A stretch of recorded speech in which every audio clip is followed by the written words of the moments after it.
नमस्कार, रणनीति में आपका स्वागत है और मैं हूं विनोद कुमार। दर्शकों, आरक्षण आरक्षण आरक्षण 24 की जंग में आरक्षण एक ऐसा शब्द था जिसका दोनों ही जमातों ने खुलकर इस्तेमाल किया। आरक्षण की चिंगारी धुआं नहीं, आग का गोला बन के रह गई और सुलगती इस आग में एनडीए हो या फिर इंडिया ब्लॉक, सबने अपनी आहुतियां डाली। अगर विस्तार से बताया जाए तो आरक्षण को लेकर के भारतीय जनता पार्टी या एनडीए की बात करें तो उनका यह कहना था कि अगर कांग्रेस हुकूमत में आती है तो आपका आरक्षण, आपसे मतलब ओबीसी या एससी एसटी, उनका आरक्षण जो है मुस्लिम समुदाय को या माइनॉरिटी को दे दिया जाएगा। और दूसरी ओर निरंतर तौर पर यह कहा जाता रहा है इंडिया ब्लॉक की तरफ से, जैसे ही अगर तीसरी मर्तबा सरकार आती है तो आपके आरक्षण को खत्म कर दिया जाएगा। आरक्षण के नाम पर मतदाताओं को डराया गया, भयभीत किया गया और उसके पीछे एक ही साजिश थी कि आरक्षण की सीढ़ी पर चढ़ करके वोट की राजनीति को सेंधा जाए। और इसी को लेकर के चाहे प्रधानमंत्री हो या विपक्ष के नेता हो, उन्होंने निरंतर आरक्षण का इस्तेमाल किया। और हमने डे बिफोर यस्टरडे इस बात पर चर्चा की गई थी कि चुनावी प्रचार के मेयार में कितनी गिरावट आ गई थी, उसका पोस्टमार्टम किया था। कल ही हमने कहा था कि 370 को लेकर के इस चुनावी प्रचार में कितना इस्तेमाल 370 का किया गया। और आज हम करेंगे आरक्षण की सुलगती आग में किस तरीके से सबने आहुतियां डाली, चाहे इंडिया ब्लॉक हो या एनडीए ब्लॉक हो। चर्चा करेंगे। पहले हम बताते हैं कि प्रधानमंत्री नरेंद्र मोदी और राहुल गांधी ने एक्चुअल कब कर और किस तरीके से अपने इन स्टेटमेंट को दिया, और आप इनकी स्टेटमेंट से आंकलन कर सकते हैं कि डराने का प्रयत्न किया गया है या फिर आरक्षण के संरक्षण का इस्तेमाल किया जा रहा है। साथियों, सच्चाई ये है कि कांग्रेस और इंडिया अलायंस जब सत्ता में था तो ये लोग दलितों, पिछड़ों के आरक्षण में सेंधमारी करके वोट बैंक पॉलिटिक्स के लिए उनकी खास जमात को अलग से आरक्षण देना चाहते थे, जबकि संविधान इसके बिल्कुल खिलाफ है। आरक्षण का जो हक बाबा साहब ने दलित, पिछड़ों और आदिवासियों को दिया, कांग्रेस और इंडिया अलायंस वाले उसे मजहब के आधार पर मुसलमानों को देना चाहते थे।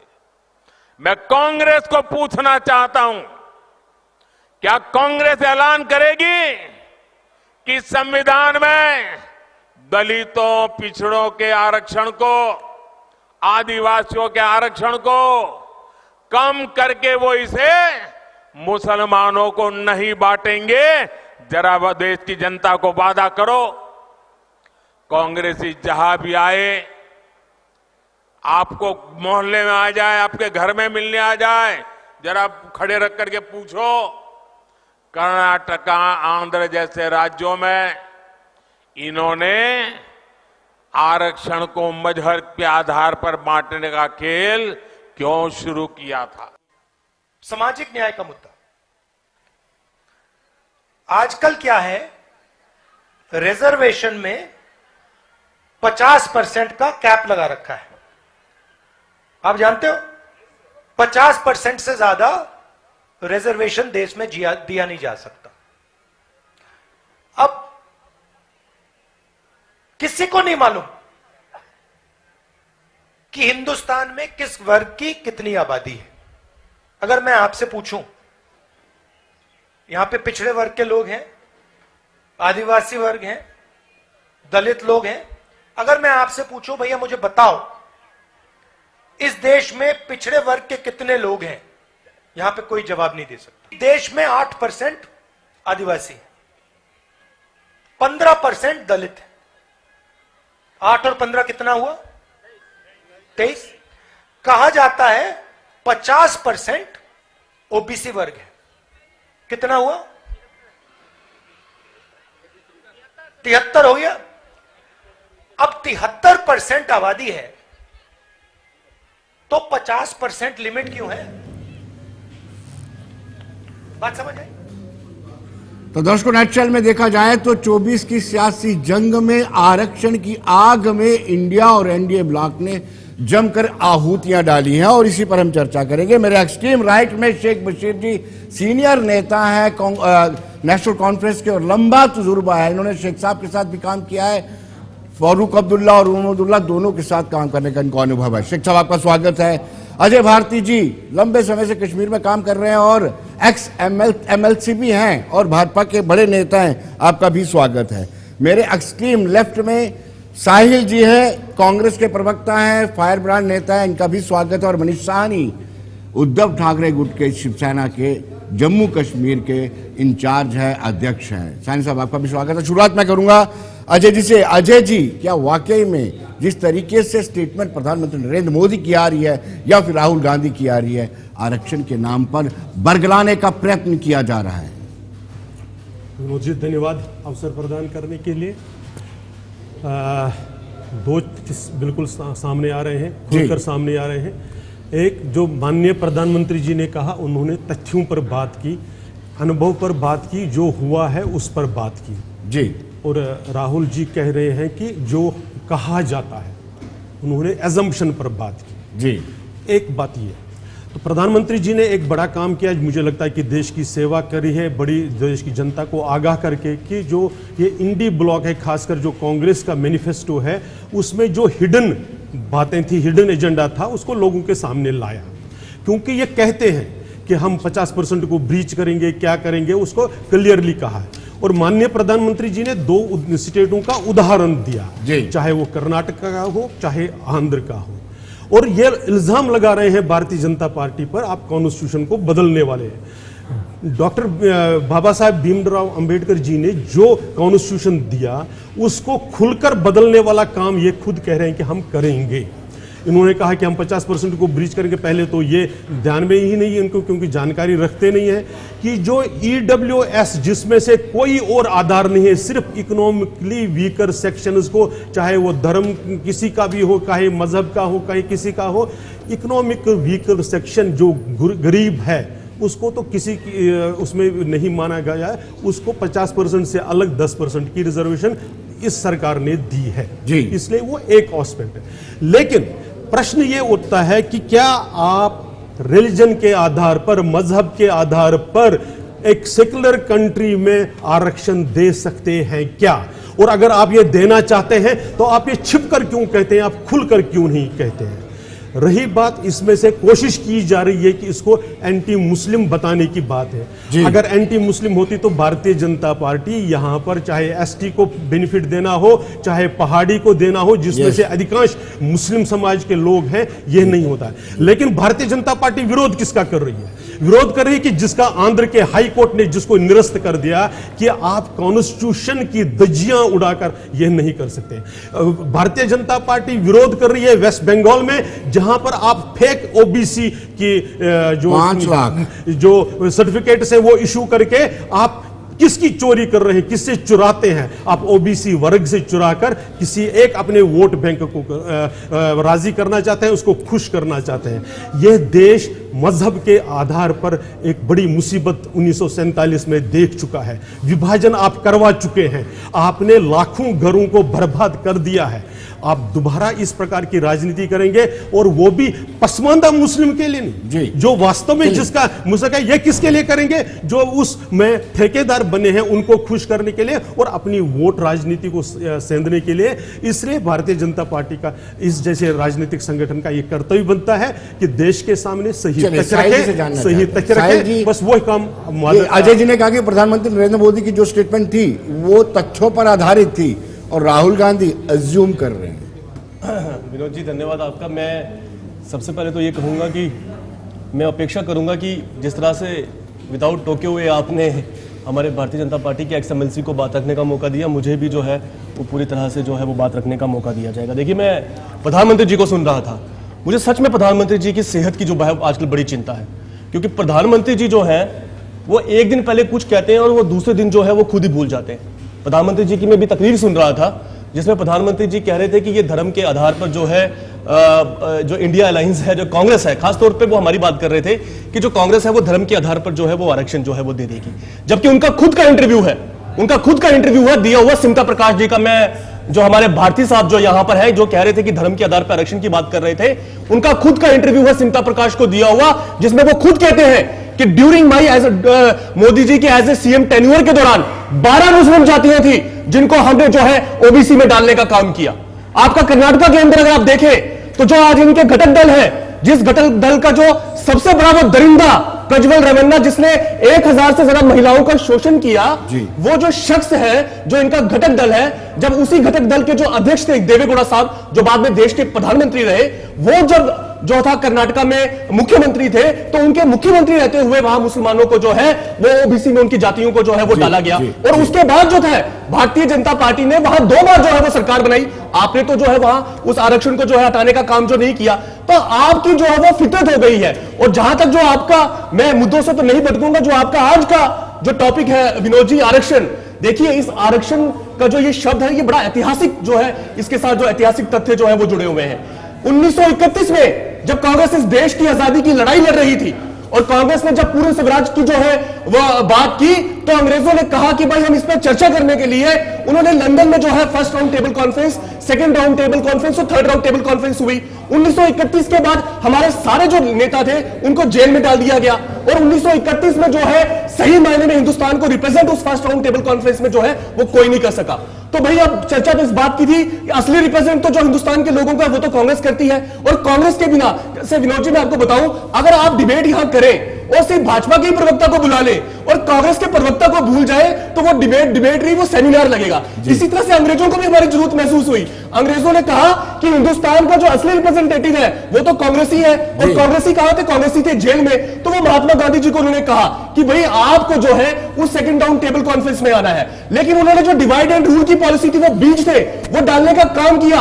उन्होंने जिस तरह मुसलमानों को कहा कि भाई आप ये कहिए, आप सेपरेट रिप्रेजेंटेशन की बात कीजिए कि भाई जो जिस धर्म का होगा वो अपने धर्म के रिप्रेजेंटेटिव को चुनेगा। इसी तरह से उन्होंने दलितों को भी जो है इस देश के दलितों को भड़काने का काम किया। और मैं विनोद जी आपको बताना चाहता हूं, पूना पैक्ट जो ऐतिहासिक जो एक दस्तावेज है भारत की आजादी के आंदोलन में, महात्मा गांधी और बाबा साहब अंबेडकर के बीच में जो है वो पूना पैक्ट हुआ, जिसमें सहमति यह बनी कि जो सीटें हिंदुओं को जो है, जो हिंदुओं को सीटें अलॉट होंगी, उसमें दलित समाज के लिए जो है वो सीटें जो है आरक्षित की जाएंगी। तो ये तो मैंने आपको रूपरेखा बताई कि इस आरक्षण के पीछे ऐतिहासिक तथ्य क्या है। अब आते हैं आज के सिद्धांत में। मैं सारे उन भाजपा के जो सेकंड लाइन, थर्ड लाइन, जिनको तो प्रधानमंत्री भी नहीं जानते होंगे, उन लोगों के बयान पर नहीं जाऊंगा। आज इस देश के भारती जी, आज इस देश के रक्षा मंत्री हैं राजनाथ सिंह जी, उन्होंने इंडियन एक्सप्रेस को इंटरव्यू दिया और उस इंटरव्यू में उन्होंने कहा कि देश में आरक्षण का जो आधार है वो गरीबी होना चाहिए। मुझे बताइए विनोद जी, मैं आपसे भी पूछना चाहता हूं, आप बड़े वरिष्ठ पत्रकार हैं, क्या ये आरक्षण कोई गरीबी हटाओ योजना है?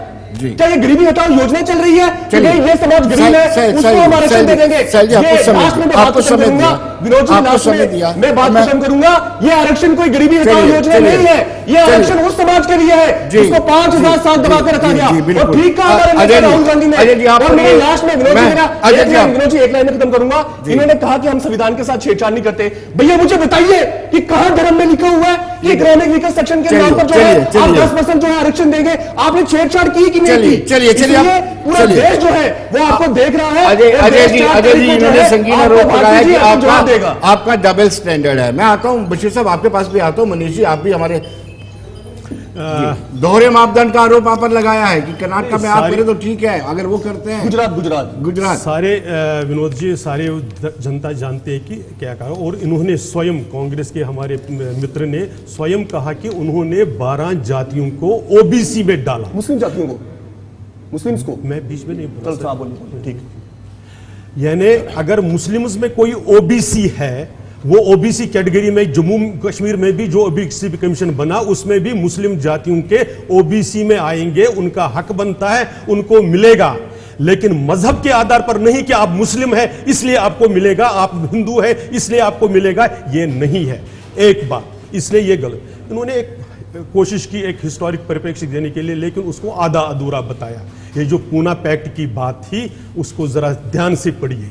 क्या था उसका बैकग्राउंड। और डॉक्टर भीमराव अंबेडकर जी का स्टेटमेंट पढ़ लीजिए, क्या हुआ, कैसे वो कंपैक्ट हुआ और किस तरह से उसके बाद की राजनीति क्या हुई। और जूं ही एक विशेष परिवार का दबदबा अंग्रेजों द्वारा बनाई गई कांग्रेस पर हुआ, तो उस बाला साहब अंबेडकर जी को चुनाव में हराने के लिए, उसको जो नेशनल गवर्नमेंट बनी थी आजादी के बाद, उस सरकार में से निकालने के लिए जो षड्यंत्र चला गया और उनको पार्लियामेंट में दोबारा नहीं आने दिया गया, जो पार्लियामेंट में जिनको हमको कॉन्स्टिट्यूशन दिया था उस सारे मूवमेंट को स्टीयर किया था। और अगर उनको देखना होगा कि उनके साथ कौन खड़े थे, तो भारतीय जनता पार्टी से जुड़े हुए लोग थे और ये सब लोग उनका विरोध करते थे, उनका क्रिटिसिज्म करते थे, उनको इतना पुश किया था कि उनको सचमुच में राजनीति से संन्यास लेना पड़ा। इस प्रकार की उन्होंने राजनीति की। मैं संक्षिप्त में जी, उन्होंने कहा कि अंग्रेजों द्वारा बनाई गई।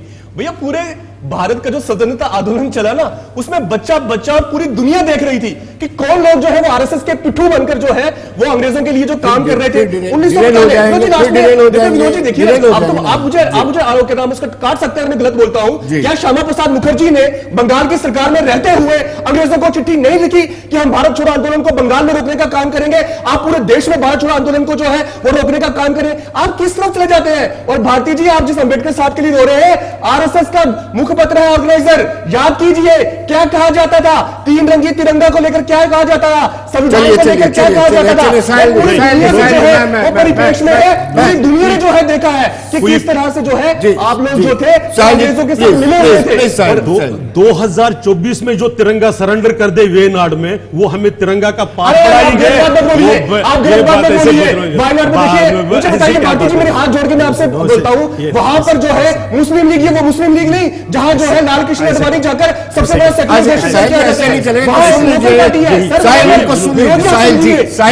लोकल पार्टी है, आपका झंडा है मुस्लिम लीग के नाम से, सुन लीजिए ना, वो बात कर दी है। चलिए सुन लीजिए। ये इनको एतराज है कि अंग्रेजों द्वारा बनाई गई। कौन था इनका पहला प्रेसिडेंट?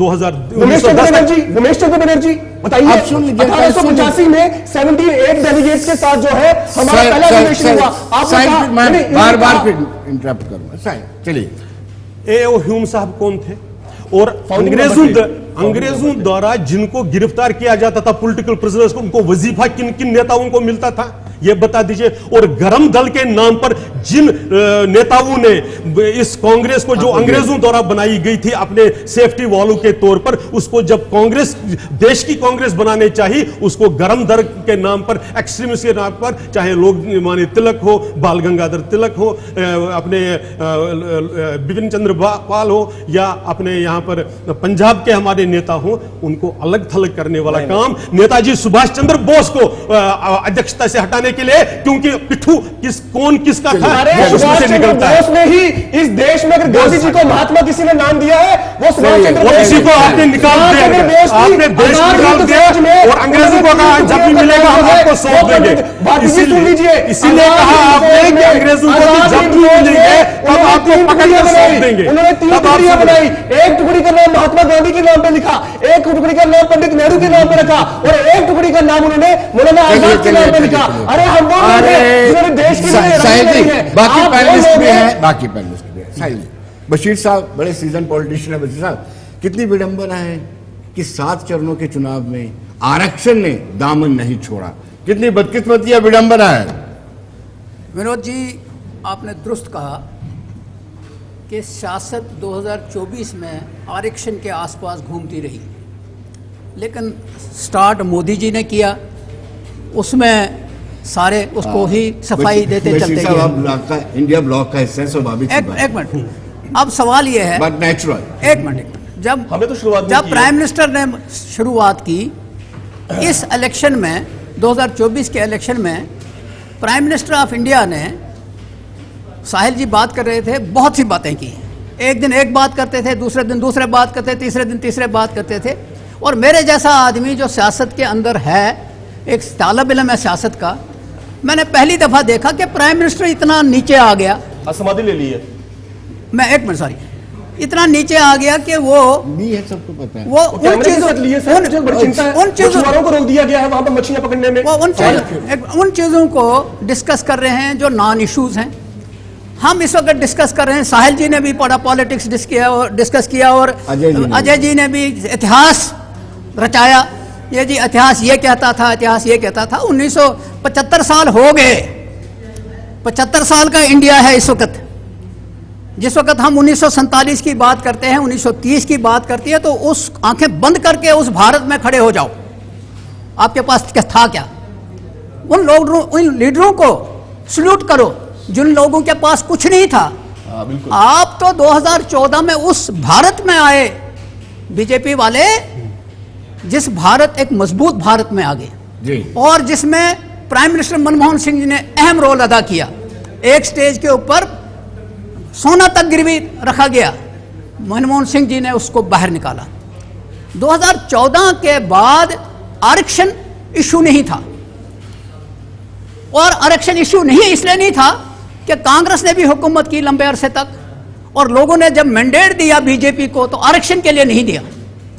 लेकिन उसके बाद जो नंगा नाच हम देख रहे हैं अब हिंदू मुसलमान, बड़ी अजीब सी बात है कि इस इंडिया में, इस सेकुलर इंडिया में हिंदू और मुसलमान की बात होती है और धर्म की राजनीति होती है। किसने शुरू की? बीजेपी ने शुरू की और स्टालवर्ट्स ने शुरू की। आज इशू हिंदू मुसलमान का नहीं है, आज इशू यह है कि 2014 में महंगाई के ऊपर इलेक्शन लड़ा गया, गैस के ऊपर इलेक्शन लड़ा, भ्रष्टाचार के ऊपर इलेक्शन लड़ा गया, स्विस बैंकों के पैसे के ऊपर इलेक्शन लड़ा गया। तो जनाब मुझे आज बताइए, उनको क्यों नहीं डिस्कस करते हो आप? जब उनको आप डिस्कस नहीं करते हो तो आरक्षण के ऊपर मैं आपको बताता हूं। आरक्षण आज हम बड़ा याद करते हैं जनाब अपने डॉक्टर भीमराव अंबेडकर को। मैं कल सुन रहा था कि डॉक्टर भीमराव अंबेडकर को कैसे कॉन्स्टिट्यूंट कमेटी का सदर बनाया गया। जब उन्होंने देखा कि एक अच्छा पढ़ा लिखा इंसान है और दलित है, उसको उन्होंने कहा जी आ जाइए, काबिल आदमी था, बनाया। इख्तलाफ भी हुआ, डेमोक्रेसी में इख्तलाफ बहुत जरूरी है। इख्तलाफ हुआ, बहुत से मामलात में इख्तलाफ हुआ, उसके बाद फाइनल जब चीज आई तो सामने आई, जिसकी वजह से हम आज चल रहे हैं। आज मैं आपसे सवाल करना चाहता हूं कि इन इश्यूज को उतार के आप इधर क्यों ला रहे हैं? आरक्षण इशू नहीं था। आज इंडिया ब्लॉक की भी और इंडिया ब्लॉक की भी मैं बता देता हूं, मजबूरी है। एक मिनट के लिए जी जम्मू कश्मीर में पिछले 6 साल से हम ब्यूरोक्रेटिक सेटअप में दबे हुए। परसों एक आरक्षण की लिस्ट आ गई। किसको इख्तियार है? क्यों निकाली उन्होंने? क्यों नहीं इंतजार करते हैं ये लोग कि डेमोक्रेटिक सेटअप यहां बहाल हो और उसके बाद आरक्षण की बात करें? बशीर वापस लौटते हैं, छोटे से ब्रेक के बाद वापस लौटते हैं, फिर सुनते हैं कि क्या कहना है जी मनीष साहनी जी का।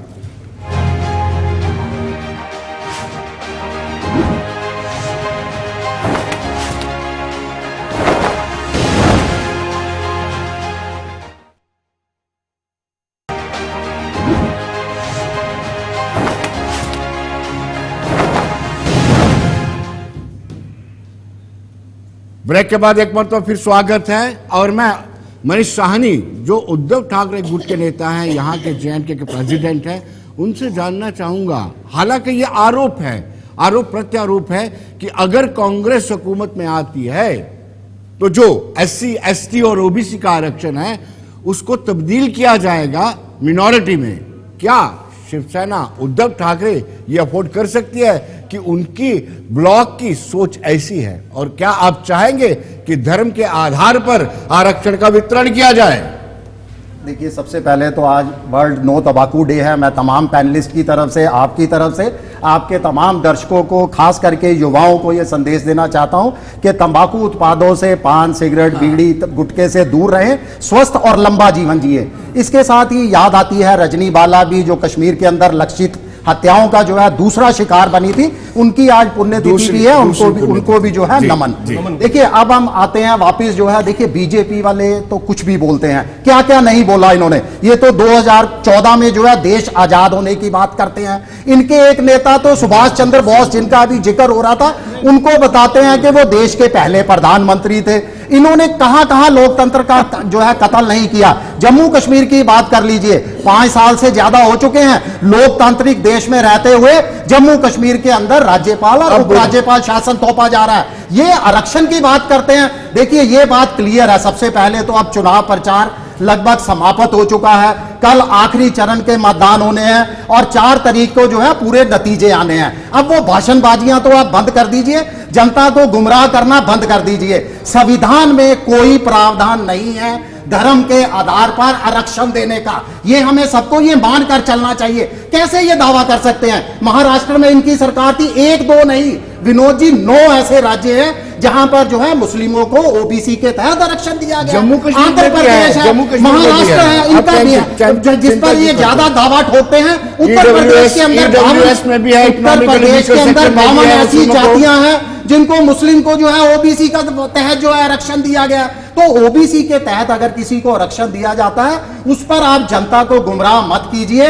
ना ही कांग्रेस ने कोई इस तरीके का दावा किया है। सबसे पहले जमीनी हकीकत पर तो आइए। ये तो खुद संविधान बदलने की बातें करते हैं। संविधान, इनके कई नेता लल्लू सिंह जी कह चुके हैं, आनंद हेगड़े कह चुके हैं कि हम अगर सत्ता में आए हमें 400 सीटें किस लिए चाहिए। अरे अगर आपने सरकार चलानी है तो सरकार तो 272 से भी चल जाती है। पहले भी आप बहुमत की सरकार चला रहे हैं। इनको 400 सीटें चाहिए।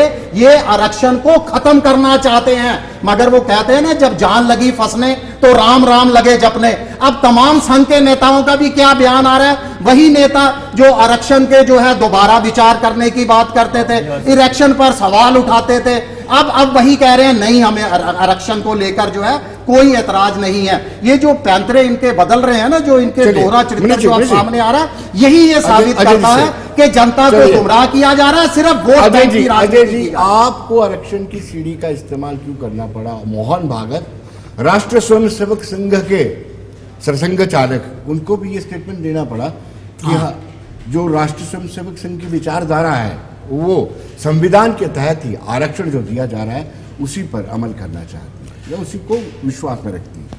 विनोद जी, सबसे पहले मैं आपके ध्यान में लाऊं कि ये 3 वर्सेस 1 है, इसलिए टाइम का अगर आप न्यायपूर्वक विभाजन उसी हिसाब से करेंगे तो आपके दर्शकों के लिए भी अच्छा कोशिश करूंगा। ये एक बात। दूसरी बात, जो ये बार बार कह रहे हैं और गलत कह रहे हैं, झूठ बोल रहे हैं, इसलिए भारतीय जनता पार्टी को इसका रिएक्ट करना पड़ता है। अगर आप देखेंगे कि ये आज नहीं, 2014 से पहले 2006 में इनके जो सो कॉल्ड प्रधानमंत्री थे, हालांकि उनको प्रधानमंत्री की पावर नहीं थी, लेकिन उनको क्या कहा कि first right on resources of India is. देखिए, देश के प्रधानमंत्री का अपमान मत कीजिए। ये सो कॉल्ड प्रधानमंत्री कहना बंद कीजिए। वो देश के पूरा प्रधानमंत्री, उनको सम्मान दीजिए, तभी आप सम्मान लेंगे। ठीक है। जितना सम्मान से आप ले लेते हैं ना, वो सब देख रहे हैं। खैर, मुझे उसका नहीं, ये शुरू से ये मानकर बैठे हैं। और मैं फिर कह रहा हूं कि ये मुस्लिम समाज की कोई उनके हित में करने वाले काम नहीं है, सिर्फ ठेकेदार में, ताकि उनको डराकर, उनको गरीब रखकर ही ताकि वोट उनका मिलता रहे, ये इसके लिए काम करते हैं, जिसका भारतीय जनता पार्टी विरोध करती है। इसलिए वो जो हिडन पॉइंट्स उनके एजेंडा में थे, उनके अपना मैनिफेस्टो में थे, उसको ये कर दिया। दूसरी बात, हमने पहले भी कहा, मैं उसको फिर बार बार कह रहा हूं कि अगर आप मुस्लिम समाज में से कोई ओबीसी वर्ग का है, उसको डिनाई कैसे कर सकते हैं आप? यहां पर अंतर क्या है, इसको समझने की जरूरत है, जो आपके दर्शक को ठीक से समझना चाहिए। यहां पर जब हिंदू समाज से कन्वर्शन करवाया जाता है, तब यह कहा जाता है कि आपके साथ यह अन्याय हो रहा है, हमारे यहां आपको यह अन्याय नहीं होगा। यह क्रिश्चियनिटी की तरफ से भी हो रहा है और मुस्लिम समाज की तरफ से भी ये। तो उसका अगर आप वहां पर अन्याय नहीं है, अगर वो क्लासलेस सोसाइटी है, तब आप उनको कैसे ये अलग करेंगे फिर? तो ये प्रॉब्लम है जो इनके लीडर्स के पास है। हमारा यह साफ कहना है, चाहे वो इकोनॉमिकली वीकर सेक्शन हो, किसी भी जमात से हो, किसी भी एरिया से हो, किसी भी मजहब से हो, उसका भेदभाव नहीं, क्योंकि वो गरीब है, उसकी गरीबी से ऊपर उठाने की बात है। ये एक बात है। दूसरा हिस्सा है कि अगर आपके साथ जो सामाजिक न्याय इतने वर्षों से होता है, उसका ये मतलब नहीं होता है कि दूसरे के साथ अन्याय करके आपका वो अन्याय खत्म करना है। आपकी हैंड होल्डिंग करके आपकी इतना आपको एम्पावर किया जाए ताकि आप अपने बलबूते पर आगे आ जाए। मेरे मित्र इन्होंने जो नेशनल कॉन्फ्रेंस के हमारे प्रवक्ता है बशीर साहब, इन्होंने डॉक्टर अंबेडकर जी के बारे में भी वो पढ़े लिखे थे ऐसा बताया। कब पढ़े लिखे थे वो? 1947 में पढ़ाई पूरी नहीं की। हमारे यहां पर भी जो बैंकिंग का आरबीआई का पहला वर्ड वो तो उनका दिया हुआ है। उन्होंने जितना भी काम किया वो पहले से था। तब तक रिकॉग्निशन क्यों नहीं मिली? क्योंकि वही अपना एक जो ऑरा है उसको बनाए रखना है। लेकिन जब समाज में मूवमेंट आगे बढ़ी, जब समाज के लोगों ने अपनी वॉइस उठाई, तब अकोमोडेट करने के लिए उनकी हिस्सेदारी, बराबरी की हिस्सेदारी नहीं, उनको अकोमोडेट करने के लिए हम आपको कोऑप्ट करते हैं, बस आप खुश रहिए। लेकिन वो वैसा नेता था जिसके आगे इसलिए लोग चलते थे क्योंकि उनको व्यक्तिगत एक व्यक्ति की ये नहीं चाहिए था, लिबरेशन नहीं चाहिए थे, वो पूरे उस समाज की लिबरेशन की बात कर रहे थे। इसलिए उन्होंने सिस्टम क्रिएट करने की बात की। एक अजय जी ने ये भी सवाल उठाया था कि स्वतंत्रता संग्राम में आपकी भूमिका, यानी राष्ट्रीय स्वयंसेवक संघ की, ये वो इतिहास लिखने वाले लोग हैं जिन्होंने शिवाजी और राणा प्रताप का इतिहास सिमट कर एक पैराग्राफ तक सिर्फ इसलिए समेटा क्योंकि मुगलों का और गुणगान करना था। इन्होंने पिता महात्मा गांधी जी पर क्या कहेंगे? लोकप्रियता पर क्या कहेंगे? जिनका माननीय प्रधानमंत्री जी ने कहा कि उनको कोई जानता ही नहीं था 1980-81 से पहले। भूल गए हैं। 1931 में जो राउंड टेबल कॉन्फ्रेंस हुई थी ना, उसमें महात्मा गांधी जी का जन्म नहीं हुआ था। शिकायत को पूरा मौका नहीं मिला। विनोद जी, जिन पार्टियों के यहाँ पंचायत में भी जमानत जब्त होती हो, उनको आप इतना टाइम देते हैं।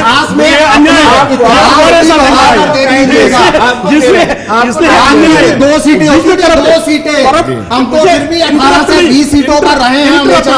आपकी मात्र 2 सीटें पूरे देश में। करने से कहां से शिवसेना का मुकाबला कर सकते हो? आप इंटरप्शन करने से पीछे एक उम्मीदवार नहीं है खड़ा करने के लिए। आप शिवसेना का मुकाबला कर सकते हो? आपके तो सारे ही है ना। बिल्कुल, इंडिया गठबंधन के सारे हैं और 4 को जीत कर भी आने वाले हैं। विनोद जी, क्या 4 को जीत कर भी आने वाले हैं। करवा रहे हैं आप? तो बताइए मुझे क्या अन्याय है हमारे? ये देखिए, ये है घमंड। आपके साथ अन्याय नहीं होगा, न्याय होगा। लेकिन एक छोटे से ब्रेक के बाद फिर वापस एक छोटे से ब्रेक के बाद वापस लौटते हैं।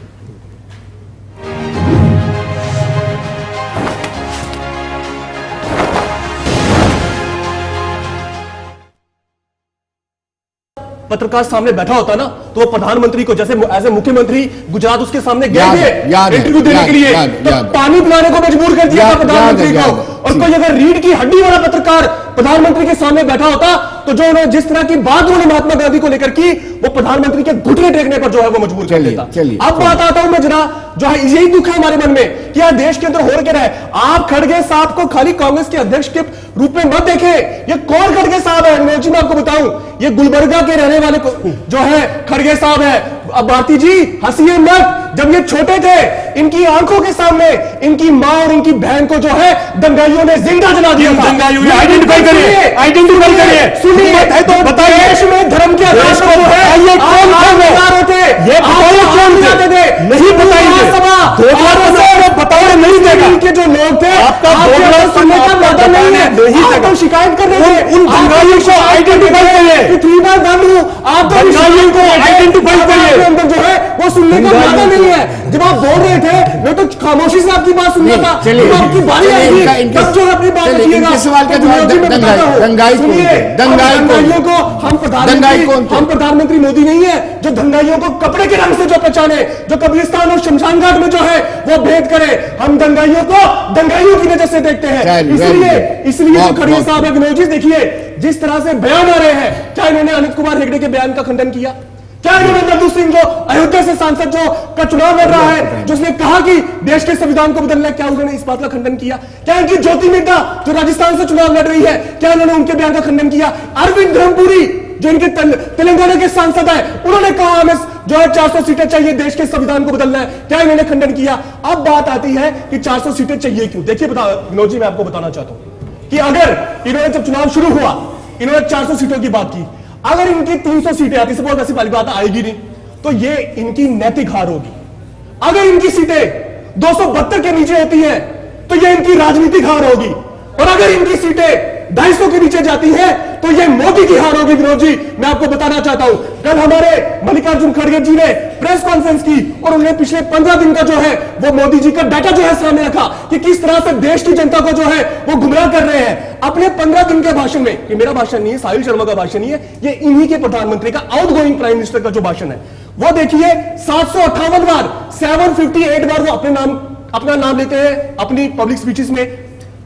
573 बार इंडिया गठबंधन को कोसते हैं, 421 बार मंदिर मस्जिद और मुसलमान की बात करते हैं, और 224 बार वो जो हमारा पड़ोसी देश है पाकिस्तान, उनका नाम लिए बिना तो इनकी कोई चुनावी कैंपेन जो है वो चलती नहीं है। 224 बार जो है पाकिस्तान का नाम लेते हैं। अब दूसरी तरफ आते हैं हम, जो इंडिया गठबंधन, जो इस देश के असली वारिस है, जो डरे हुए हैं, जो दबे हुए हैं, जो कुचले हुए हैं, जो इस समय पीड़ित है। ये अभी कह रहे थे हम तो डरे हुए हैं, हमें डरा चुनाव आयोग को लेकर, उसकी बेवफाई।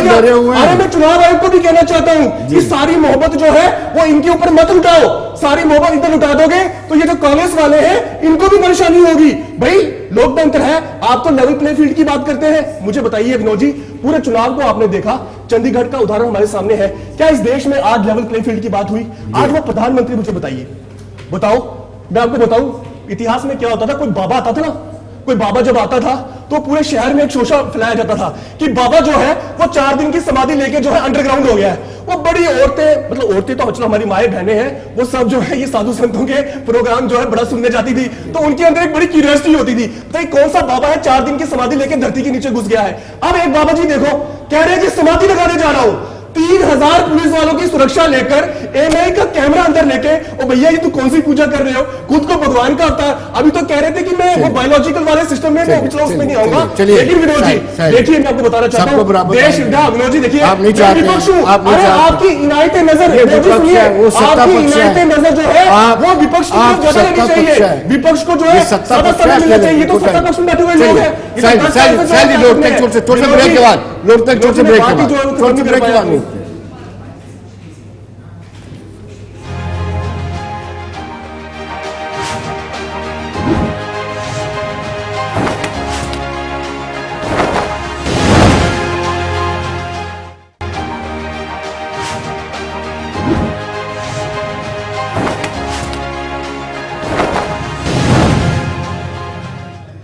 ब्रेक के बाद एक मतलब फिर स्वागत है और मैं चाहूंगा कि अजय भारती जी जवाब दे जो साहिल ने संगीन आरोप भारतीय जनता पार्टी या बीजेपी की अगुवाई वाली एनडीए सरकार पर लगाया। सिर्फ आरोप नहीं लगाए, एक ऐसी भाषा में जो संयम से बाहर है, ऐसी भाषा में शब्दों का प्रयोग किया। मैं इससे उसकी तरफ ज्यादा नहीं ध्यान दूंगा। इन्होंने पूछा खड़गे साहब को जानते हैं आप? बिल्कुल जानता हूं, उनको भी, उनको बेटे को, जो सनातन को भारत से उखाड़ फेंकने के लिए घोषणा करके आते हैं, जो बोलते हैं कि अगर भारतीय जनता पार्टी की सरकार दोबारा बनेगी तो यह सनातन की सरकार होगी, जो उनको बर्दाश्त नहीं होता है। इन्होंने दंगाइयों को आइडेंटिफाई करना क्यों नहीं चाहा? क्योंकि आज उनका वोट चाहिए, इसलिए वो नहीं कहेंगे। दंगाइयों को आगे आइडेंटिफाई करते तो कश्मीर में उनको गले नहीं लगाते, उनको जिन्होंने ऐसे आप एक जिसके ऊपर हत्याओं का इल्जाम है, जो हत्याओं के उसमें उसको आप प्राइम मिनिस्टर ऑफिस तक ले चले जाते हैं, तो आप ये आइडेंटिफाई करने के लिए हिम्मत होनी चाहिए अगर आप सच बोलते तो। और दूसरी बात जो इन्होंने कही कि वो आरक्षण से लेकर वहां तक इन्होंने जो कहा, मैं यह कह रहा हूं, हिंदू मुस्लिम शुरुआत किसने की? हमारे साथ नेशनल कॉन्फ्रेंस के ही यहां पर साथी है, इनको पूछे फारूक अब्दुल्ला साहब और उमर अब्दुल्ला साहब ने क्या भाषाएं यूज की। इसलिए ये जो हमको भाषण देते हैं कि आप इस तरह से नहीं करिए, उनके जो मैनिफेस्टो में लिखा हुआ है, जिस पर आखिर सैम पेट्रोडा को, जिसका नाम असली गंगाराम नाम है पित्रोदा, उन्होंने क्यों निकालना पड़ा इनको पार्टी से? क्योंकि गलत बताइए, गलत बयान दिया, आपको बता रहा हूं, इसलिए निकाल दिया हमने। ये जो प्रॉपर्टीज की स्कैनिंग करके जिसको ये बता रहे हैं कि ये वो भैंस लेकर जाएंगे, आपने इनहेरिटेंस टैक्स सिर्फ एक ने नहीं, आपके जो साथ में समर्थन में खड़े हुए, चाहे वो उनको इकोनॉमिस्ट का नाम दे दीजिए आप, चाहे वो कर दीजिए, वो सब ने प्लीड किया है कि ये इक्विटी, सो कॉल्ड इक्विटी लाने का एक तरीका है। और जम्मू कश्मीर के लोग भुगत भोगी है, जिनके जमीनें छीनी गई आप दोनों के गठबंधन में, यहां पर, और उसको कहा गया लैंड रिफॉर्म, और जिसको शेख साहब अपने आतिश चिनार में लिखते हैं कि अगर हमें सुप्रीम कोर्ट जाना पड़ता तो यह संभव नहीं होता, इसलिए हमें 370 चाहिए, क्योंकि 370 इनको चाहिए आपका धन लूटने के लिए। अगर उससे पर्दाफाश हमारे नेताओं ने किया तो यह जनता को आगाह करना उनकी जिम्मेवारी थी, क्योंकि यह आप कर चुके हैं, एक बार नहीं कई बार कर चुके हैं। इसलिए उसको अगर आपने मैनिफेस्टो में ही नहीं लिखा होता और आपके नेताओं ने उसकी प्रायोरिटाइज करने की अपनी भाषाओं में यूज नहीं किया होता, आपने आंध्र और कर्नाटक में उसका उपयोग नहीं किया होता, तो आप पर यह इल्जाम आप डिस्टर्ब कर रहे हैं आप, क्योंकि मैं बीच में बोल रहा हूं, क्योंकि आप समय देख लीजिए मुझे जितने आपने प्रश्न लीजिए, सत्ता पक्ष नहीं है, मैं आपके इल्जामों पर ये कह रहा हूं, पक्ष को बहुत टाइम मिला, आप चिंता मत कीजिए। इसलिए जिन रजाकारों ने खड़गे जी के परिवार के साथ किया, आज उनका वोट चाहिए, इसलिए उनको बताएंगे नहीं। इसलिए देश की जनता के सामने ये जो प्रश्न है ये उठाने जरूरत है। बाकी 4 तारीख को परिणाम आ रहा है, आपके सामने सीधे सीधे आएगा परिणाम क्या है, और आपके सामने यह भी आ रहा है कि कौन बहाने आज से शुरू कर रहा है बनाने की, कौन कह रहा है, इसलिए मुझे उसमें कोई इतराज नहीं। जो भी लोगों का मत होगा। अजय जी पहले मैं बशीर साहब को नहीं समय मिला है, बशीर साहब हमारे बहुत सीनियर है, बशीर साहब तो हमारे साथी हैं, इंडिया की भूमिका पर जी इलेक्शन कमीशन ऑफ इंडिया की भूमिका पर संदेह कर रही है इंडिया ब्लॉक। देखिए, पहली चीज़ ये है कि इलेक्शन कमीशन का जो रोल है, जो जम्मू कश्मीर के हवाले से मैं कहूँगा कि उन्होंने अनंतनाग और रजौरी कॉन्स्टिट्यूंसी का किसी के कहने के ऊपर शेड्यूल बदल दिया। मौसम ख़राब है जी जनाब, रोड ख़राब हो गया जनाब। मुझे जो मैं आपको बताता हूँ, इलेक्शन कमीशन ऑफ इंडिया है कौन इस वक्त, वो कैसे आया? हाँ बिल्कुल, उस इलेक्शन कमीशन, फिर भी हम कहते हैं, मैं कहता हूं लोगों को कि लोगों ने वोट दिया है, डेमोक्रेसी जिंदा रहनी चाहिए। अगर डेमोक्रेसी जिंदा नहीं रहती तो हम कोई नहीं बचने वाला, ये बीजेपी वाले भी नहीं बचेंगे और हम भी नहीं बचेंगे। डेमोक्रेसी जिंदा रहनी चाहिए, और मैं कश्मीर के लोगों को मुबारकबाद देता हूं कि उन्होंने खुल के वोट किया, लेकिन बीजेपी ने बाइकआउट किया। बीजेपी ने अपने कैंडिडेट ही दिखाया, हमारी बाइकआउट कर लिया, वो सजाद लोन के पीछे छुप गए, वो उसको आपके कार्यकाल में वोट। अच्छा, आप पहली बात यह है, ये प्राइम मिनिस्टर साहब कहते हैं मुसलमान घुसपैठिए हैं। काश मेरे सामने होते प्राइम मिनिस्टर, मैं उसको पूछता है आप कौन है, आप कौन है, सुन लीजिए, घुसपैठिए। पूरे इंडिया के अंदर में इन्होंने पोलराइजेशन में क्या किया, लेकिन फिर भी मैं लोगों को मुबारकबाद देता हूं, वो उस झांसे में नहीं आए, उन्होंने वोट किया है। और बात सुन लीजिए, अगर वाकई ही इन्होंने वो फार्मूला यूज किया तो इसमें मान के चलता हूं कोई वजह नहीं है कि क्लासवार हो सकता है, क्लासवार हो सकता है, लोग बड़े तंग हैं। आप किसी और को दे दीजिए। ना सुन लीजिए, पाकिस्तानी एटम बम से लेकर या धमकियां यहाँ पर मत दे। पाकिस्तान का नाम आपने लिया, हमने लिया ही नहीं, आपके नेता ने लिया, मैंने नहीं लिया। आपके नेता ने आपके एटम बम की धमकी, सिविल वॉर की आप धमकी दे रहे हैं, किसको दे रहे हैं आप धमकी? सिविल वॉर की धमकी आप दे रहे हैं, आप जिम्मेवार नेता है, आप जिम्मेवार नेता है, आप सिविल वॉर की धमकी देते हैं। आपने 90 में क्या छोड़ा कश्मीर में, वो भी सिविल वॉर था, आपने करवाया है, करवाएंगे बार बार, लेकिन इस बार नहीं। ये सिविल वॉर की धमकी नहीं, नेशनल कॉन्फ्रेंस के सिविल वॉर की धमकी नहीं कि आज आप अपना थोड़ा समय जो है अपने जो आपके बड़े पार्टनर जो है, अलायंस पार्टनर, आप उनको दे दीजिए। हाँ, ये आपको एबल नहीं मानते हैं, देखिए आपको जो है आप अपना कंप्लीट, आप सारा टाइम आपको दिया, लेकिन मैं आपको एक बात बताना चाहता हूं जी कि बीजेपी के सारे फार्मूले फेल हो गए। इन्होंने कहा सब खुश हैं, दुनिया खुश है, भारत 2014 के बाद ही वजूद में आया, तो आज ये डांस क्या कर रहे हैं, पोलराइजेशन का। पोलराइजेशन का डांस इतना नंगा नाच कभी नहीं हुआ जितना आज हुआ। मैं फिर भी भारत के वोटर्स को मुबारकबाद देता हूं कि वो उसके में झांसे में नहीं आए। और ये जो हम कर रहे हैं बहस, आपका पाक प्रेम पाकिस्तान में इनका प्राप्त प्रेम है, हमारा नहीं है। क्या कहा कि मुसलमानों को बचाने के लिए वोट करिए, उनका स्टेटमेंट है, वो पोलराइजेशन नहीं था। यस, ये देखिए, ये यस कह रहे हैं, और इनको कोई इन पर कोई दोष नहीं है। मैं आपको ये सिविल की धमकी सुन लीजिए ना, ये कोई बात नहीं है। सुन लीजिए ना, क्या बात आप कह सुन रहे हैं? लीजिए ना, सुनने की हिम्मत रखिए। इन्होंने पाकिस्तान कहा और वो जयशंकर ने चाइना कहा, उसने कहा कि हम वो बड़ी इकॉनमी है, हम छोटी इकॉनमी है। डेमोक्रेसी क्या थी 1970 नॉमिनेट करके भेज रहे थे, तो बोलिए नॉमिनेट करके अपोजिशन के आप राहुल जी, वो पेपर रिजेक्ट करते थे। ये नॉमिनेट यहाँ का डेमोक्रेसी पहले डरते थे, बात तो यही है। विनोद जी, इलेक्टोरल बॉन्ड भी पहली पाकिस्तान बात से है। पहले ही लिए। पहले यहाँ बात- तक देखिए नेशनल कॉन्फ्रेंस को दबाया जा रहा है। देखिए चुनाव आयोग का सवाल है, चुनाव आयोग पूरी तरह से हम दबने वाले नहीं हैं। पुतली साबित हुआ इन हमने- चुनावों के अंदर बीजेपी की। और हमने- मैं आपको बता दूं, प्रधानमंत्री जी ने इस पूरे 7 चरणों एक के मिनट अंदर कंप्लीट कर। 206 रैलियां की है और 200 सीटें इनकी आने वाली नहीं नहीं है। किसी का अगर frustration चुनाव है। आयोग इनको अगर frustration है। चुनाव आयोग जो है अपना सहयोग इनके साथ नहीं सानी लगाता। साहब, ये फ्रस्ट्रेशन है इनकी। विनोद जी देखिए, फ्रस्ट्रेशन में बोल हमारे रहे हैं। कारगिल में आपने क्या किया वो भी बता दीजिए। कारगिल में आपने क्या किया उसको कारगिल का जर्नलिस्ट को विषय नहीं इसको दिया, बता दीजिए। जो उनकी जो है गोदी मीडिया की सूची के अंदर ना हो। वही मैं कह रहा हूं ना, इनको बता दीजिए क्या किया कारगिल में उन्होंने, कारगिल में क्या क्या क्यों नहीं गए फारूक साहब और वहां पर कैंपेनिंग करने के लिए बातें सब कि दोहरा चेहरा, दोहरी नीति। नहीं, आपका पहला चेहरा है। थोड़ा चेहरा है जो इलेक्ट्रल बॉन्ड लेते हैं, पाकिस्तान से इलेक्ट्रल बॉन्ड लिए गए, चाइना के साथ झूला झूला गया।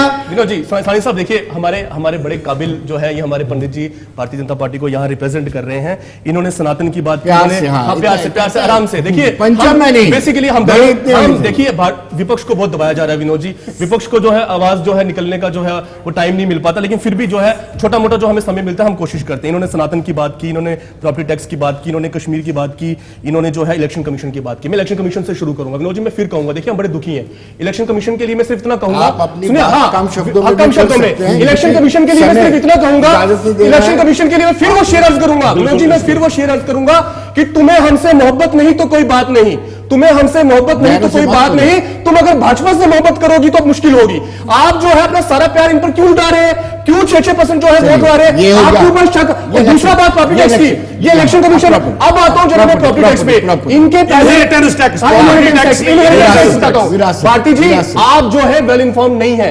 आप ही के पिछले सरकार में जयंत सिन्हा साहब जो थे वो फाइनेंस मिनिस्टर थे, स्टेट फाइनेंस मिनिस्टर। उनका 45 मिनट का भाषण है जिसमें वो इनहेरिटेंस टैक्स का जो है वकालत कर रहे हैं। इसलिए जिनके खुद के घर जो शीशे के हो, वो दूसरों के घर में जो पत्थर नहीं मारा करते। आपने बार बार हमारे जो है, आपने बार बार को हमने बाहर निकाला। मनीष शंकर अय्या हमारे प्रधानमंत्री जी के लिए अगर अपशब्द कहे, हमें अपने प्रधानमंत्री जी के लिए, हमारा इनके साथ राजनीतिक मतभेद है, लेकिन हमारे प्रधानमंत्री के लिए कोई अपशब्द बोलेगा हम उसको बर्दाश्त नहीं करेंगे। अब दूसरी बात आ गया हूं विनोद जी, मेरी बात सुनिए। सनातन की बात करते हैं, इसी सनातन की धरती पर मेरे शंकराचार्यों का अपमान हुआ है 1008। और कौन से शंकराचार्य? स्वामी अभिमुक्तेश्वरानंद। भारती साहब, ये लड़ाई कोई है, ये जमीन पर नहीं जीतेगी हल्ला हुल्ला करने से और जय श्री राम के नारे लगाने से। वो एज ए गवाह बड़ा इंपॉर्टेंट कंटेंट है, आपके दर्शकों को जाना चाहिए कि स्वामी अभिमुक्तेश्वरानंद जो है वो चीफ जस्टिस ऑफ इंडिया के सामने एज ए गवाह के तौर पर जो है वो प्रस्तुत हुए और उनकी गवाही को आधार बनाकर जो है वो राम मंदिर का फैसला आया है। सनातन का जो अपना है, ये जो देख रहे हो ना, ये झटके के ऊपर झटके लग रहे हैं, ये शंकराचार्य का जो है आपको श्राप लग गया है। देखिए, एक और जोड़ दूं, सनातन धर्म को बात करने का कोई हक नहीं है। जो महाराष्ट्र के अंदर जय शिवाजी जय भवानी पर जिन्होंने पालघर में साधुओं की हत्या नहीं करनी चाहिए। जिन्होंने पालघर में चलिए देखिए, इन्होंने चीन का प्रश्न जयशंकर जी पर उठाया, उन जैसे विद्वान पर उठाया।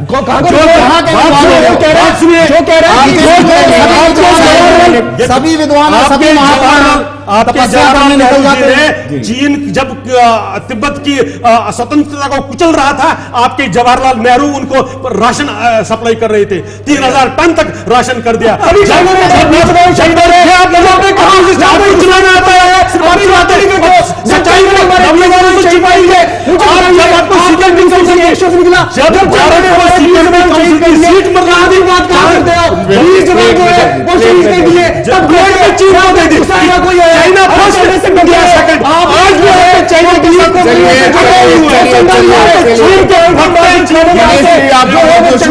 आपका बहुत बहुत शुक्रिया। अजय जी, आपका शामिल होने के लिए बहुत बहुत शुक्रिया। बशीर साहब का बहुत बहुत शुक्रिया। तो दर्शकों, आप बने रहिए देश दुनिया की खबरों के लिए और मुझे दीजिए इजाजत। नमस्कार।